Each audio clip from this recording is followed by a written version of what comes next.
Daisy, ഇപ്പൊ എങ്ങനെയുണ്ട്? ക്ഷീണം കുറവുണ്ടോ? സിസ്റ്റർ, ഇപ്പോൾ ഭേദമുണ്ട്. നമുക്ക് ദൈവത്തോട് പ്രാർത്ഥിക്കാം. നീ ഒരിക്കലും പരീക്ഷണങ്ങളിൽ തളർന്നു പോകരുത്.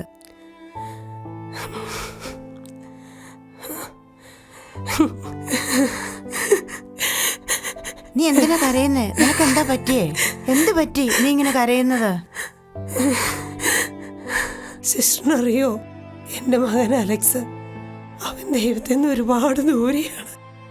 ഞാൻ ദൈവത്തെക്കുറിച്ച് എന്തെങ്കിലും പറയുമ്പോൾ അവൻ എന്തൊക്കെയോ ആണ് എന്നോട് പറയുന്നത്.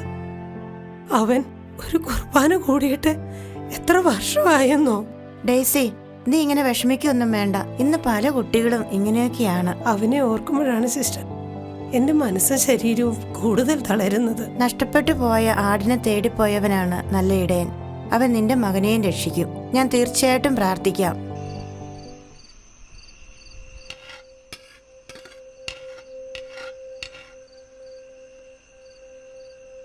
മോനെ, അമ്മയ്ക്ക് നല്ല ക്ഷീണമുണ്ട്. ഇനി എത്ര നാൾ പിടിച്ചു നിൽക്കാൻ പറ്റുമെന്ന് അറിയത്തില്ല. നീ തനിച്ചാണല്ലോ എന്നുള്ളതാണ് എന്നെ ഏറെ വിഷമിപ്പിക്കുന്നത്. കല്യാണമായിരിക്കും എൻ്റെ അമ്മേ. ജനിച്ചാൽ മരിക്കും, മരിച്ചാൽ അതോടെ തീരും. അപ്പോൾ കുറച്ചു കാലം മാത്രം ഈ ഭൂമിയിലുള്ള ജീവിതം ഞാനൊന്ന് ആസ്വദിക്കട്ടെ.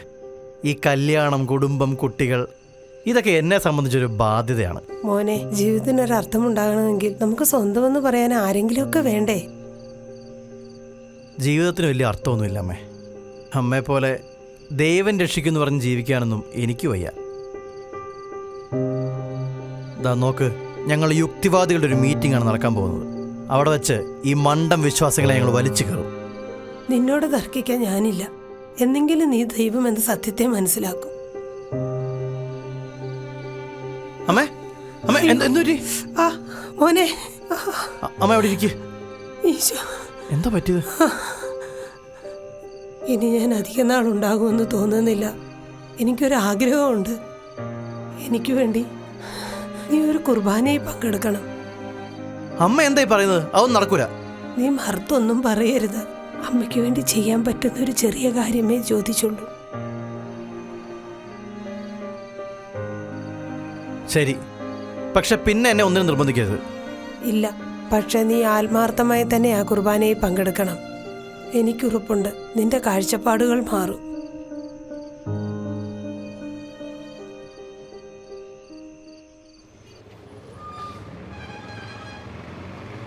എൻ്റെ കൂടെ പള്ളി വരാൻ പറഞ്ഞ് എത്ര പ്രാവശ്യം നിർബന്ധിച്ചതാ.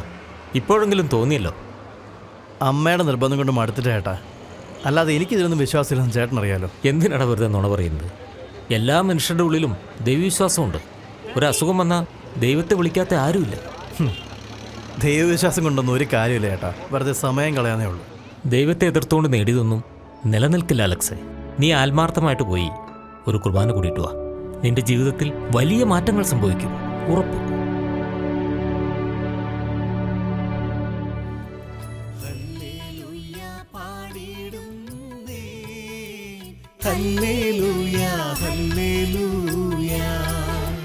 നല്ലൊരാശയമെൻ മനതാരിൽ വന്നു നിറഞ്ഞു തുളുമ്പിടുന്നു. ഹല്ലേലൂയ പാടിടുന്നേ, ഹല്ലേലൂയ ഹല്ലേലൂയ. നമുക്ക് ശ്രദ്ധാപൂർവം നിന്ന് പരിശുദ്ധ സുവിശേഷം ശ്രവിക്കാം. സമാധാനം നിങ്ങളോട് കൂടെ, അങ്ങയോടും അങ്ങയുടെ ആത്മാവോടും കൂടെ. അവൻ തോമസിനോട് പറഞ്ഞു, നിന്റെ വിരൽ ഇവിടെ കൊണ്ടുവരിക, എൻ്റെ കൈകൾ കാണുക, നിന്റെ കൈ നീട്ടി എൻ്റെ പാർശ്വത്തിൽ വയ്ക്കുക. അവിശ്വാസിയാകാതെ വിശ്വാസിയായിരിക്കുക. തോമസ് പറഞ്ഞു, എൻ്റെ കർത്താവേ, എൻ്റെ ദൈവമേ. യേശു അവനോട് പറഞ്ഞു, നീ എന്നെ കണ്ടതുകൊണ്ട് വിശ്വസിച്ചു. കാണാതെ തന്നെ വിശ്വസിക്കുന്നവർ ഭാഗ്യവാന്മാർ. ഈശോയിൽ പ്രിയമുള്ളവരെ, വിശുദ്ധ തോമാസ് ലീഹായുടെ സംശയത്തെക്കുറിച്ചാണ് തിരുവചനത്തിൽ നമ്മൾ വായിച്ചു കേട്ടത്. നമുക്കറിയാം, നമ്മളെല്ലാവരും ചിലപ്പോൾ ദൈവത്തെ കാണാതെ വിശ്വസിക്കാൻ വിളിക്കപ്പെട്ടവരാണ്. ഇന്ന് ഞാനൊരു നിരീശ്വരവാദിയാണ്, യുക്തിവാദിയാണ് എന്നൊക്കെ പറയുന്നത് ഒരു ഫാഷനായി തീർന്നിട്ടുണ്ട്. ലോകത്തിലെ എല്ലാ പ്രശസ്തരായ ശാസ്ത്രജ്ഞന്മാരെ എടുക്കുക. ആൽബർട്ട് ഐൻസ്റ്റീൻ ലോകം കണ്ട ഏറ്റവും വലിയ ശാസ്ത്രജ്ഞനാണ്. അദ്ദേഹം പറയുന്നു, ഈ പ്രപഞ്ച സൃഷ്ടിക്ക് മുന്നിൽ അതിബുദ്ധിയുള്ള ഒരു ശക്തിയുണ്ട്, ദൈവമല്ലാതെ മറ്റെന്താണ്? സയൻസും മതവും തമ്മിൽ ഒരു വൈരുദ്ധ്യവുമില്ല. കാരണം ദൈവം സൃഷ്ടാവാണ്, പ്രപഞ്ചം സൃഷ്ടിയാണ്. പിന്നെ ദൈവത്തെ കണ്ടാൽ മാത്രമേ വിശ്വസിക്കുകയുള്ളൂ എന്ന് ശാഠ്യം പിടിക്കുന്ന വിധത്തിൽ ബാലിശമായി പോകാൻ പാടില്ല സൃഷ്ടിയായ മനുഷ്യൻ്റെ യുക്തിചിന്തകളെന്ന് നമ്മൾ തീർച്ചയായിട്ടും അറിയണം. ദൈവം നമ്മളെ സമൃദ്ധമായി അനുഗ്രഹിക്കട്ടെ. പിതാവിൻ്റെയും പുത്രൻ്റെയും പരിശുദ്ധാത്മാവിൻ്റെയും നാമത്തിൽ ആമേൻ. കർത്താവിൽ ഞാൻ ദൃഢമായി ശരണപ്പെട്ടു. മിശിഹാ കർത്താവിൻ തിരുമേൽ നിലവുമിതാ. പാവന ബലിപീഠേ സ്നേഹഭയങ്ങളോടണയുക നാം അഖിലരുമൊന്നായി സന്നിധിയിൽ വാനവനിരയോട് ചേർന്നേവം പാടാം ദൈവം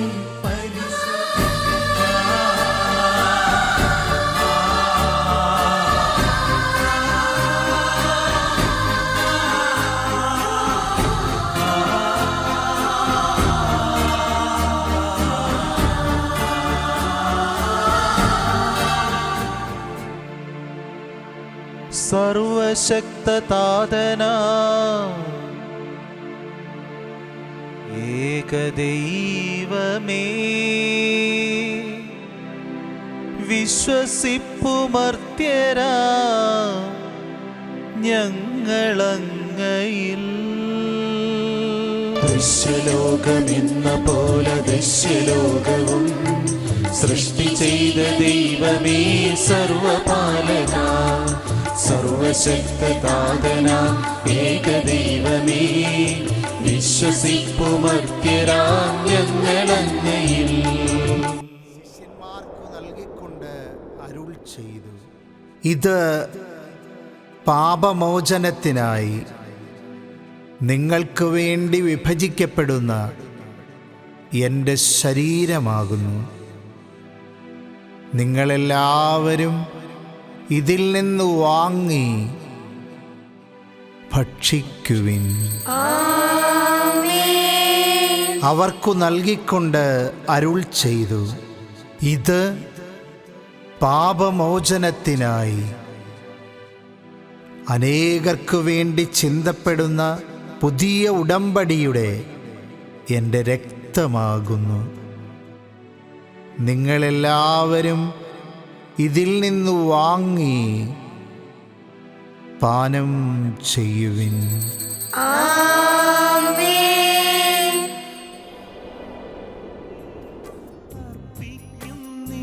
കാഴ്ചകൾ അങ്ങേ സന്നിധിയിൽ അർപ്പിക്കും നീ കാഴ്ചകൾ. അവിരാമം ഞങ്ങൾ പാടാം. ആരാധന ആരാധന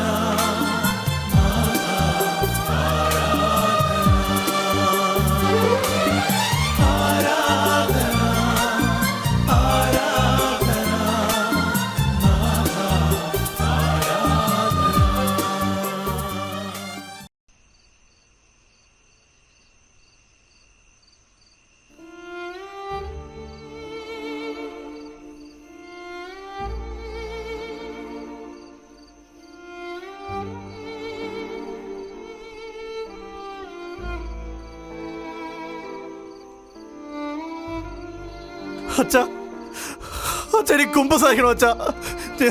ഞാൻ കർത്താവിനെ തള്ളി പറഞ്ഞവനാണ്. പക്ഷേ ഇന്ന് ഈ കുർബാനയിൽ ഞാൻ ഈശോയുടെ മഹത്വം തിരിച്ചറിയുന്ന അച്ഛാ.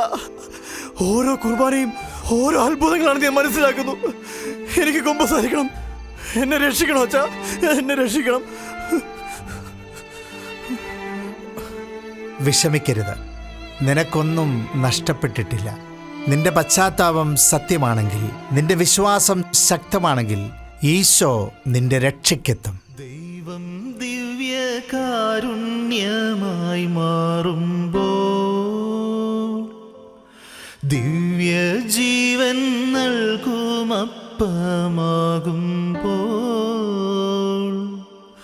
ദൈവം ദിവ്യകാരുണ്യമായി മാറുമ്പോൾ, ദിവ്യ ജീവൻ നൽകുമപ്പമാകുമ്പോൾ, ഹൃദയം കത്തും അനുഭവമോടെ അവിടുത്തെ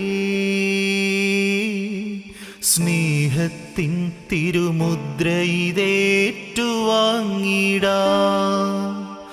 വാവാ എൻ്റെ ഈശോയെ, വാവാ എൻ്റെ ഈശോയെ, എൻ്റെ ജീവൻ തേടും പുണ്യം നീയാണല്ലോ. സ്നേഹമേ, മോക്ഷമേ, ഭാഗ്യമേ. Hi Alex, അമ്മയ്ക്കെങ്ങനെയുണ്ട്? അമ്മയ്ക്കിപ്പോൾ നല്ല വ്യത്യാസമുണ്ട് അച്ഛാ. അമ്മയ്ക്ക് മാത്രമല്ല, എനിക്കും. ഇവൻ ദൈവത്തിലേക്ക് തിരിഞ്ഞതോടെ എനിക്ക് നല്ല ആശ്വാസമുണ്ട് അച്ഛാ. വിശ്വസിച്ച് പ്രാർത്ഥിച്ചാൽ അനുഗ്രഹം ലഭിക്കും. ഈ ഡിസംബറിൽ തോമാപുരത്ത് വെച്ച് വിശ്വാസത്തിനൊരു മഹാസംഭവം നടക്കുന്നുണ്ട്. നമ്മുടെ അതിരൂപത മുഴുവൻ അനുഗ്രഹം ചൊരിയുന്ന ദിവ്യകാരുണ്യ കോൺഗ്രസ്. അതിൽ നിങ്ങൾ പങ്കെടുക്കണം. രക്ഷയുടെ വലിയ അനുഗ്രഹങ്ങൾ അവിടെ നിങ്ങൾക്ക് ലഭിക്കും. ഉറപ്പായി അച്ഛാ. അതിനൊരുക്കമായി ദിവ്യകാരുണ്യ കൂടാരത്തിൽ എല്ലാ ദിവസവും ആരാധനയ്ക്കായി ഞങ്ങൾ വരുന്നുണ്ട്. ആത്മാർത്ഥമായി പ്രാർത്ഥിക്കൂ. നിന്റെ വിശ്വാസം നിന്നെ രക്ഷിക്കും.